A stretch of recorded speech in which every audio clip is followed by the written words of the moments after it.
you alluded to the point about how a lot of these countries are like jumping the gun of pushing for SWF, a sovereign wealth fund, where maybe they should be more focused on locally consolidating their assets, creating a national wealth fund to better make use of their existing assets, as opposed to going overseas to invest in the equities.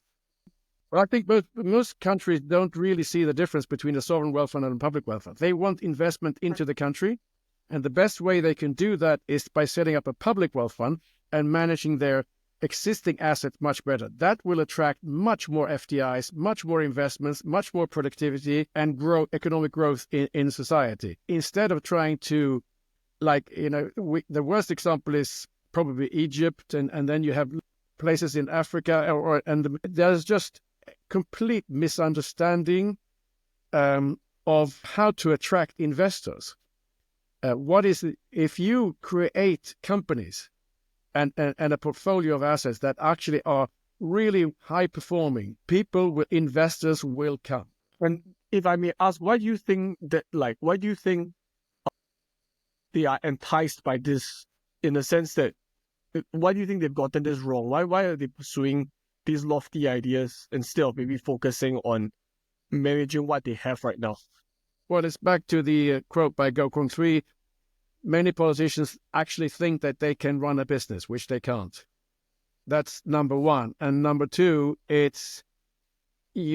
politicians think that they will be more popular if they make a lot of investments. And it's also very sexy to run around the world and be in those circles. It's a dead end, I would say, to be quite frank. I mean, it's like many things in life, like training or improving your health through training. It's not glorious. It's hard work. It's boring, if you like. Some people are born happy to say, I love exercising, but not everybody. But if you want to achieve that kind of a health, you need to put in the hours. You need to put in the sweat. And it's nicer to just take a pill or, to swallow some snake oil salesman who tells you can achieve that much cheaper, much easier in 5 minutes with me and just pay here. But it's ridiculous. It doesn't work like that.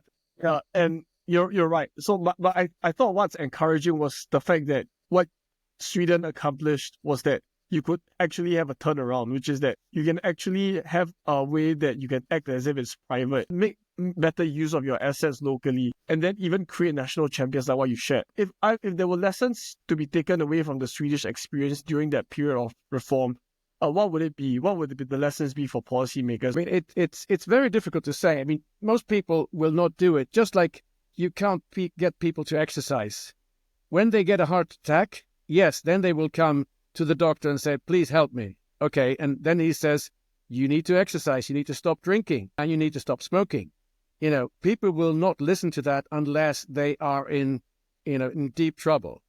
It's the same, unfortunately, with governments. For a business person, it would be obvious. They have a goal to make more money. So you could always tell them a good idea, and they will probably try it if they think it's clever.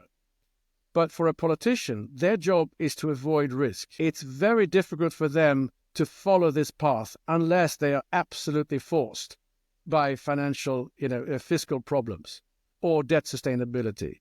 So the two biggest drivers is, countries and governments that really are desperate for fiscal space, which is, increasing your non-tax or in this case, non-tax revenues, and improving your debt sustainability, which is, of course, what many countries are now facing. But it's very difficult to come with these recipes when things are fine and people are paying their taxes and nobody's complaining. You kind of alluded to, some of the things that Temasek did right, in a sense of they were, I think, one of the first pioneers in building up the National Wealth Fund. So in the early 70s, they look at consolidating the operations, and there was huge political will to not interfere excessively.